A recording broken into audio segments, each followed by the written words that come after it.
Greetings, everyone, and welcome to English 101.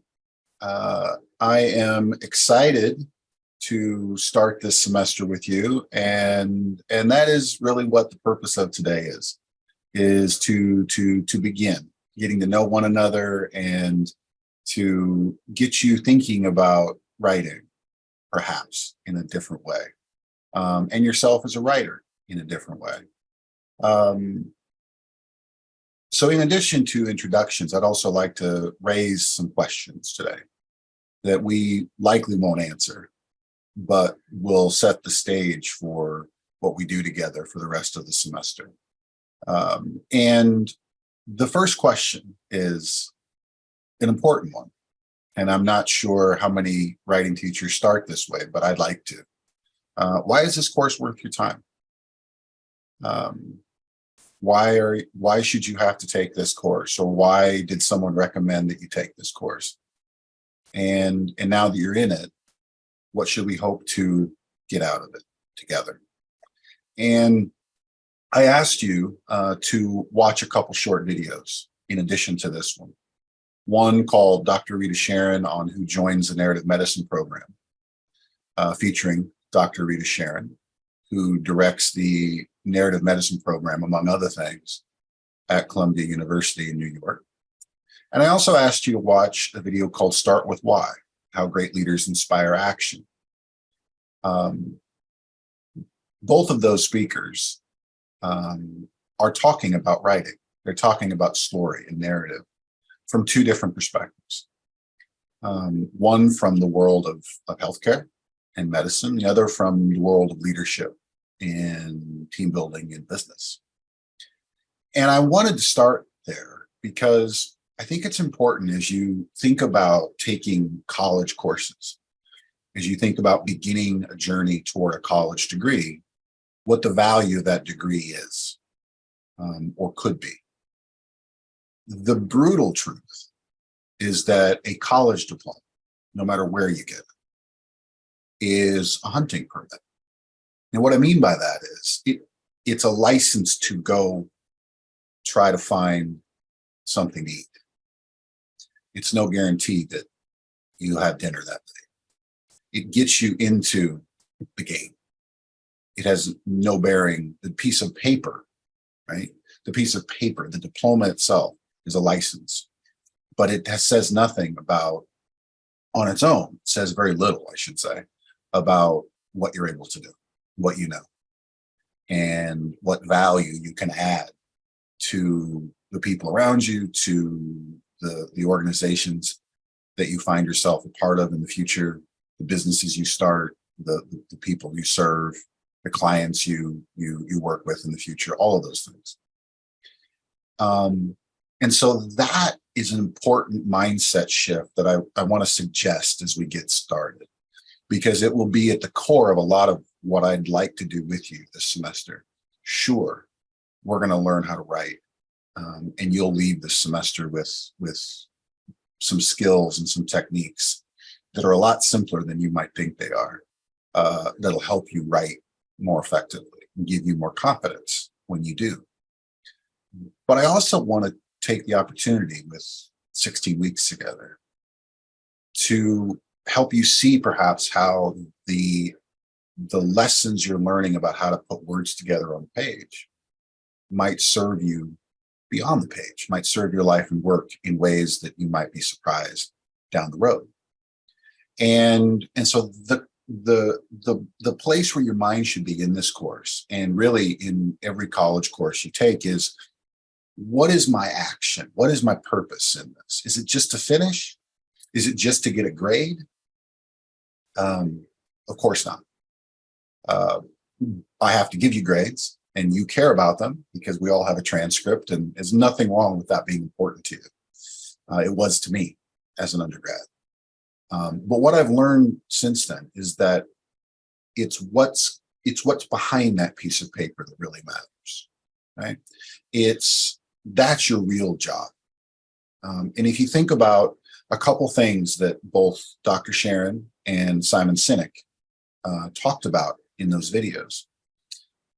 Dr. Sharon used the phrase, that the students that come to her, that come to their program, from the arts, from the humanities, from English, from writing, from music, from theater, that they're able to perceive that which must be perceived, and that they're able to do things that other students cannot do.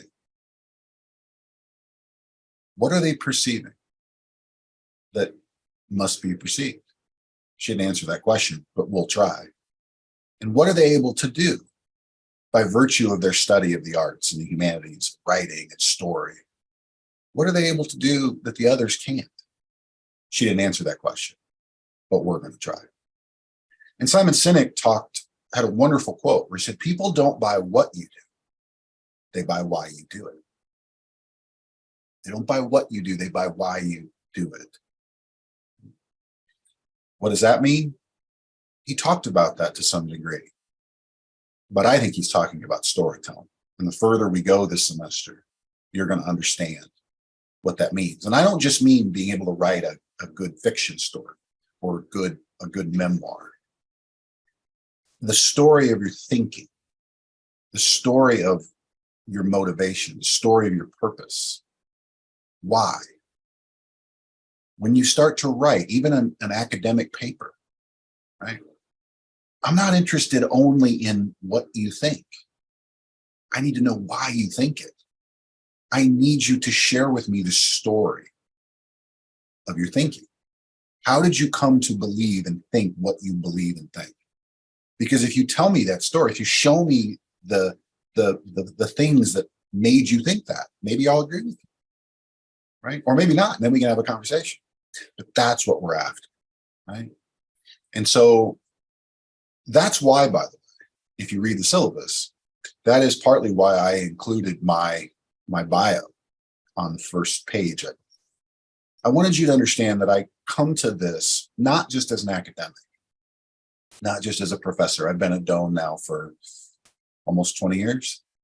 I come to teaching writing as a life spent as a writer, as a writing professional of some form.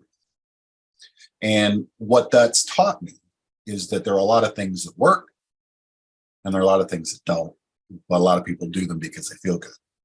We're going to spend our time on the things that do good, that'll help you write. And we're not going to waste time with all the other stuff. And so that's the question of why the course is worth. That's the answer, at least initially, to why is this course worth your time. The other question that's related to that, and it'll begin the journey that we take throughout the rest of the semester.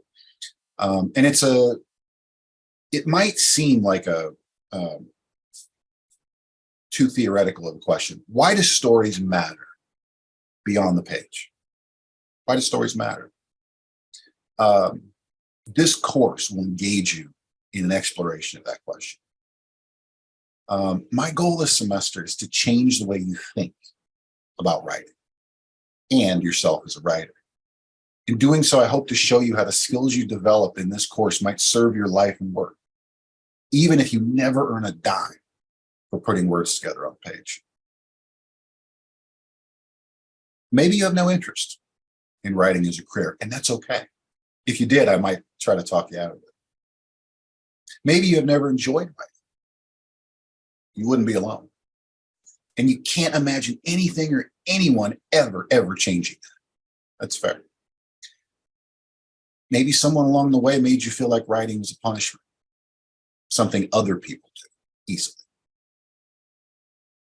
Maybe it's possible that someone led you to believe that learning to write involves memorizing rules, read comments written in the margins that criticize your grammar or the lack thereof. Maybe someone told you weren't a good writer. What if I told you that all of that is wrong? Because I believe it is. Learning to write is easier and more important than you might think. And your ability to write, to tell your story, is also more important than you might think. It's important for the same reason that all literature matters, even in the age of artificial intelligence. It's the unique point of view of the text's maker, the author, and thus the connection and relationship with readers across time. Stories are not descriptions of who we are or what we think. Rather, stories enable us to discover who we are, what we think, and why. Stories teach us about ourselves, about others, about the meaning and value of the monsters in our path. We cannot change what we see, after all, but we can shape how we see it. We're going to return to that quite often in this course. The same can be said about any field as we expand the notion of story beyond words on the page. Narrative medicine, for example, presumes to redefine the self, yourself, as a text, and thus applies the nuances of literary techniques, close reading, that we're going to do in this course, to human interactions in the clinical space and beyond, to living, to the business and process of moving. This simple change in perspective changes everything about the intent of this course. The writing you do this semester is not the point, as hardly any of you will ever produce words on the page for a living. The purpose is the process. The purpose is the process. Writing is a process, after all. And everything about this course, from your assignments to the design, even the grading, is meant to reward process, going to the desk, doing the work. Even if it feels difficult, that's okay. The purpose is the process. Therein lies the value of this course to you, practical and otherwise, beyond your transcript. To develop narrative knowledge, the understanding of story, the understanding of what to do with stories, is to acquire skills to become the most empathetic, most insightful, and most resilient version of yourself. We're going to address that directly because I promise it's true. Put another way, this is a big claim, but I believe it. To learn how to write, and thus how to read like a writer, is to learn how to live. Big claim, but we're going to try to support that this semester. So with that in mind, what's this course about? We're going to explore the craft of writing. My goal is not to make you a perfect writer. That's impossible. Rather, I want to empower you with purpose. You will become a more intentional writer who can analyze how and why stories work, including your own. You should also be able to explain why that matters. And I'm going to ask you to do that at the end of the semester. You'll finish this course with a basis for narrative knowledge and the capacity to operate rhetorically. You'll know what that means at the end of the semester, as well as the ability to articulate why those skills make you valuable and resilient. I want to leave you with this. This is an online course, but online does not mean in person. We will not meet in person for class each week, but I want you to know that you will not be on your own. I will be there with you every step of the way. This course is a place where you can try new things, ask new questions, and struggle safely along the way. It's important to me that you know that. I'm looking forward to meeting each of you in your introductory videos and our discussion community soon to come. In the meantime, it's important to me that you know this. Writing is not easy. That's okay. That's okay. If writing is difficult for you, it doesn't mean you're stupid. It doesn't mean you're not a good writer. It doesn't mean writing's not your thing. It means you're normal. Every writer I know struggles with writing. Finally, never hesitate to contact me if you have any questions. By email, in our discussion community, we can Zoom, whatever you need. I'm here for you. Okay? More soon. Talk to you later.